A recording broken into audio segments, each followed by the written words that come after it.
이제 이어서 참조 무결성 제약 조건에 대해서 말씀드리겠습니다. 이게 이제 네 가지 제약 조건 중에서 마지막 제약 조건인데, 다른 테이블을 참조할 때 지켜야 될 제약 조건이다, 이런 의미로 참조 무결성 제약 조건, 이렇게 이름을 부릅니다. 앞에 도메인 제약 조건, 키 제약 조건, 엔티티 무결성 제약 조건, 요 세 가지는 모두 한 테이블에서 지켜야 될, 한 릴레이션에서 지켜야 될 제약 조건입니다. 근데 이 참조 무결성 제약 조건은 두 테이블 간에 지켜야 될 제약 조건, 이것이 참조 무결성 제약 조건이에요. 한 테이블에서, 예를 들어서 여기 학생 데이터를 저장하고 있는 테이블이 있습니다. 여기에 각 학생들에 대한 정보가 있는데, 학번, 이름, 주소, 나이, 키, 몸무게 등등 학생에 대한 정보를 여기에 쭉 저장하고 있습니다. 근데 이 학생의 학과에 대한 정보가 필요합니다. 그래서 여기다가 학과의 번호는 무엇이고, 학과의 이름은 무엇이고, 학과의 위치는 뭐고, 이 학과에 대한 정보를 이 학생 테이블에 다 담아두게 되면, 똑같은 학과에 있는 다른 학생, 똑같은 학과에 있는 다른 학생도 또 학과 번호, 같은 정보가 이렇게 중복이 되잖아요. 그렇게 되면 뭐 여러 가지 이제 문제가 생기죠. 필요 없는 정보를 쓸데없이 저장하고. 그래서 학과 정보를 별도의 테이블에 저장을 하고,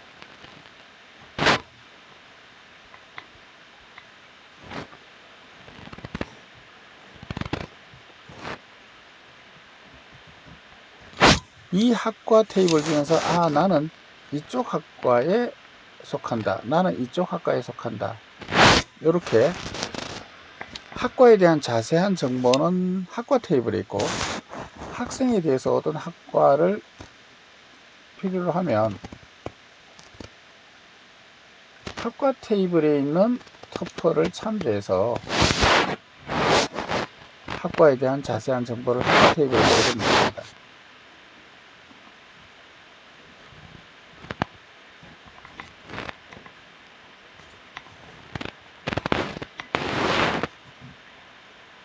이렇게 각 학생들이 학과 테이블의 터프를 참조하기 위해서는, 터플 하나만 참조하기 위해서는, 각각의 터플 하나를 참조하기 위해서는, 이 터플을 구별하기 위해서 이 테이블에 뭐가 있냐면 기본키가 있습니다.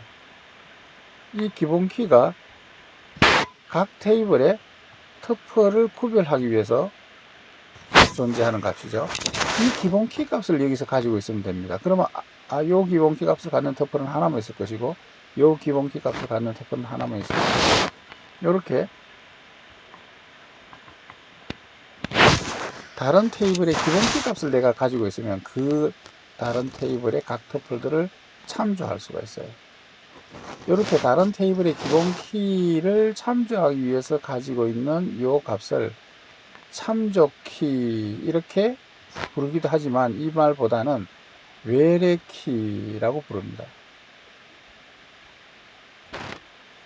외국키, 외래키라고 부릅니다. 이걸 왜 외국키라고 부르냐면, 우리나라에서는 이 테이블에서는 기본키가 아닌데, 다른 나라에서는, 다른 테이블에서는 이게 키다, 기본키다, 다른 나라에 있는, 외국에 있는 키다, 그래서 외래키. 내가 다른 나라에 있는 터프를 참조하기 위해서 가지고 있는 값이다, 그래서 이걸 참조키라고 부르기도 하지만 외래키라고 부릅니다. 이 외래키가 만족해야 될 제약 조건, 이것을 참조 무결성 제약 조건이다, 이렇게 합니다. 이 테이블은 참조하는 테이블이죠. 얘는 참조되는 테이블이죠.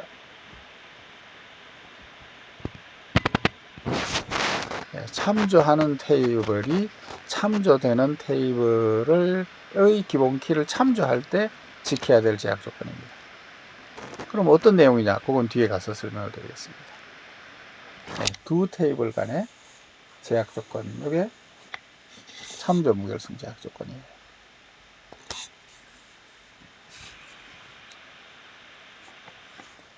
참조하는 릴레이션을 R1, 아까 예제에서 따지면 학생 테이블이라고 생각하시면 되겠죠. 참조되는 테이블을 R2, 아까 예제에서 얘기하면 학과 테이블이라고 보시면 되겠죠.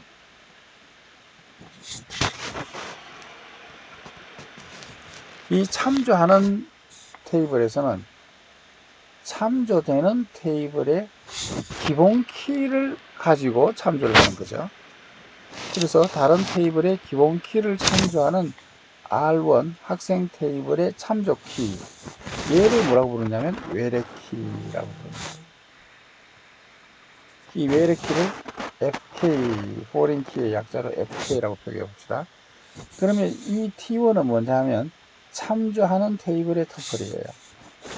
거기에 외래 키 값, 얘는 참조되는 테이블의 터플이에요. 거기에 기본 키 값. 이 둘이 같아야 참조가 되는 거죠. 그래서 이 포린 키 값이, 이 테이블의 포린 키 값이 이쪽 테이블의 기본 키를 참조하는 거죠. 이렇게 참조하는 키를 외래 키다, 이렇게 부릅니다. 관계 데이터베이스 스키마 다이어그램에서는 참조하는 릴레이션에서 참조되는 릴레이션의 기본키 쪽으로 방향성 아크, 얘가 얘를 참조한다, 이렇게 해가지고 이렇게 방향성 화살표로 이렇게 표시를 합니다. 자, 앞에 테이블의 예제, 앞에 들었던 예제를 다시 설명드리겠습니다. 자, 예를 들어서 여기 어떤 터플이, 아까 기호로 따지면 이 터플을 T1이라고 한 거예요. 그 T1의 요 외래 키값, 얘를 T1의 FK,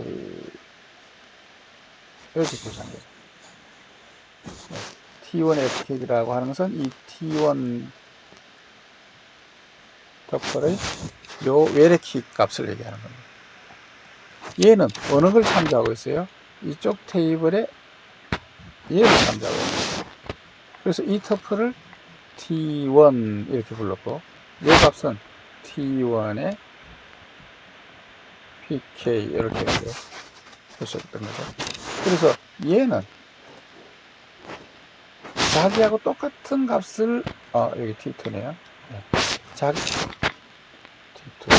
자기하고 똑같은 값을 기본 키로 하는 이 터플을 참조하는 거죠.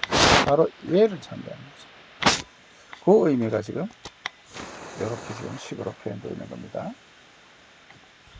자, 어쨌거나 이 포린 키 값이 참조되는 테이블의 기본 키 값, 자기하고 같은 기본 키 값을 갖는 터플 T2를 참조하고, 다이어그램에서는 이렇게 화살표 방향으로 이렇게 참조 표시를 참조하고 있다는 걸 표시합니다. 자, 그러면 참조 무결성 규칙이 뭐냐? 즉 외래 키가 만족해야 될 조건이 뭐냐? 이 두 가지 중에 하나입니다. 참조하는 릴레이션 R1의 외래 키 FK가 참조되는 릴레이션을 참조할 때 있는 값을 가져야지 없는 값은 참조할 수가 없죠. 그래서 참조되는 테이블 R2의 기본 키 값으로 존재하는 값을 가져야 됩니다. 없는 값을 외래 키가 가지면 참조되는 테이블에 그런 터플이 없기 때문에 참조할 수가 없어요. 그래서 반드시 참조되는 테이블에 있는 값을 가져야 된다. 정 참조할 것이 없다. 그러면 늘 값을 가지는 겁니다. 그래서 외래 키 값은 참조되는 테이블의 기본 키로 존재하는 값을 갖거나 또는 늘 값을 가지는 겁니다. 그래서 우리가 참조 무결성 규칙 말고 엔티티 무결성 규칙에 대해서 얘기를 했어요. 이 엔티티 무결성 규칙은 한 테이블의 기본 키 값은 널이 될 수 없음, 이렇게 했죠. 네, 기본 키는 널이 될 수 없습니다. 여기 헷갈려 가지고 외래 키 값은 참조되는 테이블의 기본 키로 존재하는 값이거나 아니면 널 값을 못 갖는다, 이렇게 설명하는 사람, 그 답을, 시험 문제에 답을 하는 사람이 있는데 아닙니다. 외래 키 값은 참조하는 기본 키 값을 갖거나 정참조할 게 없으면 널 값을 가질 수 있습니다. 이렇게 배워놓으면 또 이쪽에 가서 엔티티 무결성 규칙, 기본 키는 널 값을 가질 수 있다, 이렇게 답을 다는 사람이 있어요. 그러면 안 됩니다. 엔티티 무결성 규칙은 기본 키 값이 널이 될 수 없다라고 하는 규칙이고요. 외래 키는 존재하는 값을 갖거나 아니면 널을 가질 수 있다라고 하는 것이 참조 무결성 규칙입니다.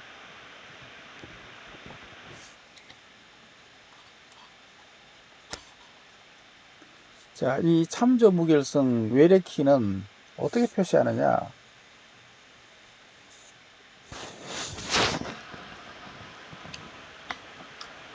네, 관계 데이터베이스 스키마에서 각 테이블, 데이터베이스 스키마는 각 릴레이션을 관계라고 번역했죠. 각 릴레이션의 스키마는 그 표의 제목, 애트리뷰트들의 행이죠. 요게 이제 관계 릴레이션의 스키마입니다. 이 릴레이션의 스키마, 즉 표들의 제목 부분들을 모아놓은 것이 관계 데이터베이스 스키마입니다.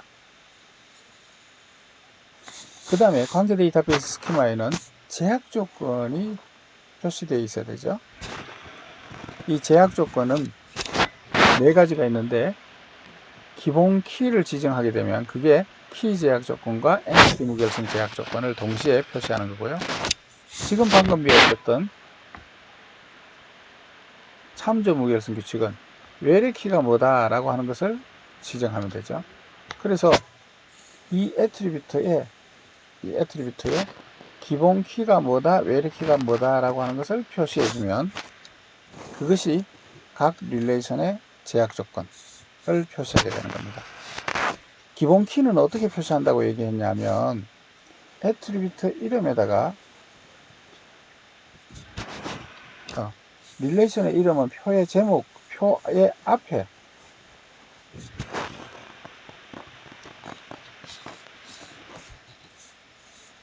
자, 여기 설명은 뭐냐면, 릴레이션의 이름은 표의 윗부분에다가 이름을 표시하면 편리하다, 뭐 그런 얘기고요. 중요한 내용은 아닙니다만, 기본 키는 애트리뷰트의 밑줄을 그어서 표시한다, 요거 이제 배우셨죠. 외래 키는 어떻게 표시하느냐, 참조하는 테이블 쪽으로 화살표로 표시하면 됩니다. 이렇게 하시게 되면 이제 제약 조건이 표시가 되게 되겠습니다. 요 외래 키까지, 다시 말하면 참조 무결성 규칙까지 다 추가해서 스키마를 표시한 것이 여기 있습니다. 각 테이블의 스키마, 표의 제목 부분이 쭉 있고, 릴레이션의 제목을 요 위에다가 이렇게 표시했네요. 요게 지금 아까 앞에서 릴레이션의 이름은 애트리뷰트 이름 위에 표시한다. 꼭 이렇게 안 해도 됩니다만, 이렇게 표시했고요. 그 다음에 표의 제목 부분 스키마가 있습니다. 그리고 뭘 표시해 줘야 되냐면 기본 키를 표시해 줘야 되는 거죠. 밑줄을 그어서 기본 키를 표시합니다. 그 다음에 뭐를 해줘야 되냐면 외래 키를 표시해 줘야 됩니다. 외래 키는 다른 테이블의 정보를 참조하기 위해서 만드는 값이에요. 자, 여기 보시면 각 사원의 소속 선비, 이 소속 부서는 부서 정보를 저장하고 있는 테이블이 따로 있어요. 이 부서 테이블의 각 부서를 식별하기 위해서 부서 번호가 기본 키입니다. 이 기본 키를 참조하면 됩니다. 이 기본 키를 참조하고 있다라고 하는 것을 표시하기 위해서 이렇게 화살표를 그은 겁니다.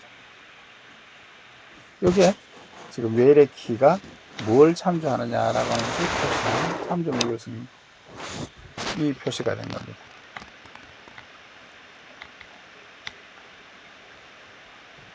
자, 한 가지 더 예를 들까요? 자, 예를 들어서 프로젝트에 프로젝트 번호가 기본 키고요. 각 프로젝트에 대한 정보가 있는데 그 프로젝트를 관리하는, 감독하는 부서가 필요합니다. 그 부서의 기본 키를 여기서 참조를 해서 이 부서 번호를 가지고 있으면 그 부서에 대한 정보는 이 부서 테이블에서 참조할 수 있습니다.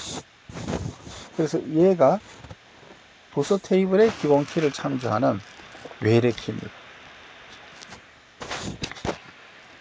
이 외래 키가 만족해야 될 조건, 이게 이제 참조 무결성 제약 조건이죠. 자, 여기 워크온 테이블을 보시게 되면 어느 사원이 어느 프로젝트에 주당 몇 시간씩 근무하느냐라고 하는 것을 나타내고 있는데, 사원 번호는 사원을 참조합니다. 그래서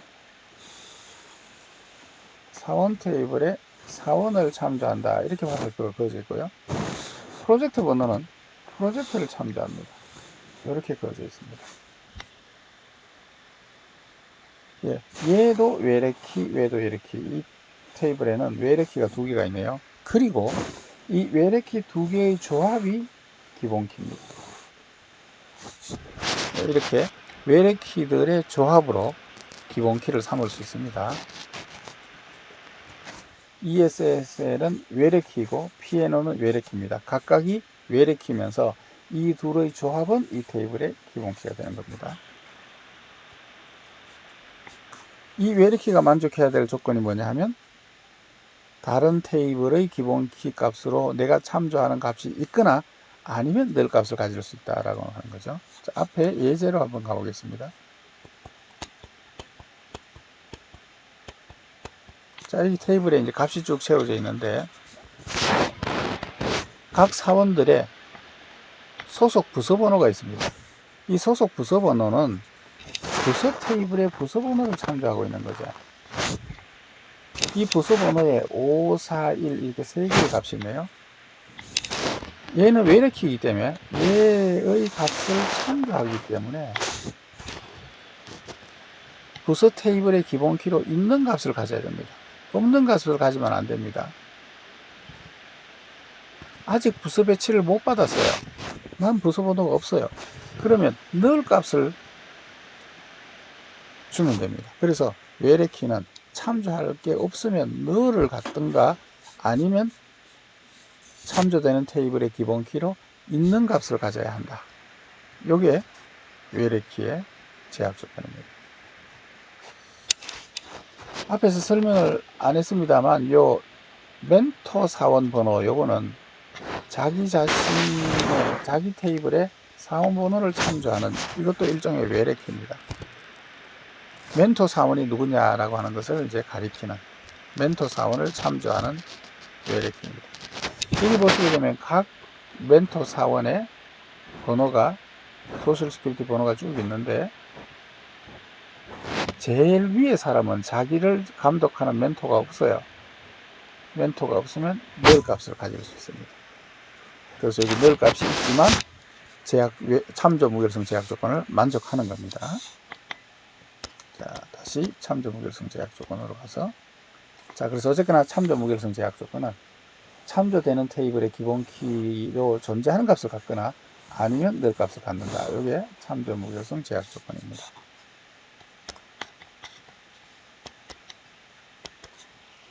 자, 여기까지 해서 네 가지 필수적인 모델 고유의 제약 조건에 대해서 설명을 드렸고, 그 다음에 이제 다른 종류의 제약 조건 이렇게 해가지고 의미적 제약 조건 이렇게 나와 있는데, 의미적 무결성 제약 조건 이렇게 나와 있는데, 이거는 모델의 성격, 모델의 데피니션, 정의 때문에가 아니라 업무상 필요에 의해서 갖는 제약 조건, 이것을 이제 의미적 제약 조건 이렇게 얘기합니다. 이것은 모델 고유의 모든 관계 데이터 모델이 다 만족해야 되는 것이 아니라 업무상 필요해서 사용자가 추가하는 제약 조건이 있을 수 있습니다. 예를 들어서 모든 사원들은 주당 56시간 이상 일하면 안 된다. 이런 이제 최대 근무 시간에 대한 규정이 있다. 그러면 이제 이런 규정 같은 것들을 추가를 하면 이 추가적인 제약 조건을 마찬가지로 다른 테이블들이 테이블에 있는 행들이 이 제약 조건을 만족하는 값들로 이루어져야 합니다. 이렇게 업무상 필요해서 만드는 제약 조건을 이제 의미적 제약 조건 이렇게 이제 불렀습니다. 이 의미적 제약 조건은 다른 어떤 이런 의미적 제약 조건을 명시하기 위한 다른 문장이 있습니다. 예를 들어서 create trigger, create assertion 이런 문장이 있는데 이런 문장을 통해서 이제 추가로 정의하시면 됩니다. 필수적으로 지켜야 되는 4가지 제약 조건 있죠. 키 제약 조건, 그 다음에 참조 무결성 제약 조건, 키를 하게 되면 키 제약 조건뿐만 아니라 엔티티 무결성 제약 조건도 표시가 되는 거죠. 그 다음에 도메인 경우는 각 속성의 타입을 지정해 주면 되는 거죠. 이런 필수적으로 지켜야 되는 4가지 사항은 테이블을 만들 때 테이블을 만드는 문장이 create table이라고 하는 문장입니다. 다음 장에 이제 자세하게 배우시게 될 겁니다. 테이블을 만들 때 이 4가지 제약 조건을 명시를 해줍니다. 그러면 이제 테이블을 만들 때 명시해주고 이것은 모델 고유의 제약 조건이고요. 사용자 편의에 의해서 뭔가 추가로 제약 조건을 두고 싶다라고 하면 별도의 문장으로 제약 조건을 표시를 합니다. 자, 이렇게 해서 이제 제약 조건의 종류들에 대해서는 다 설명을 드렸고요. 이 제약 조건을 만족하도록 강제하는, 관리, 감독하는 것은 누구의 책임이냐? 즉, 사용자가 기본 키 제약 조건, 참조 무결성 제약 조건, 엔티티 무결성 제약 조건, 이런 제약 조건을 만족하는 값들만 잘 넣어줘야 하느냐? 인서트, 딜리트, 업데이트 할 때 그 값을 만족하도록 신경 써서 잘 넣어줘야 되느냐? 아니면 사람들이 실수로 잘못 넣더라도 시스템이 만족하느냐 아느냐 체크해가지고 만족하는 것들만 실행시켜주고 만족하지 않으면 그 연산을 에러 처리를 해서 막아주느냐, 시스템이 자동으로 이 제약 조건이 만족되는 걸 강제하느냐, 아니면 사람이 알아서 잘 넣어줘야 하느냐 라고 하는 문제가 있죠. 이 제약 조건을 만족하도록 보장을 누가 하느냐, 즉 릴레이션의 이 갱신 연산들을 할 때 제약 조건이 만족되는 것만 실행시켜주고 만족되지 않는 것은 실행을 하지 말아야 되겠죠.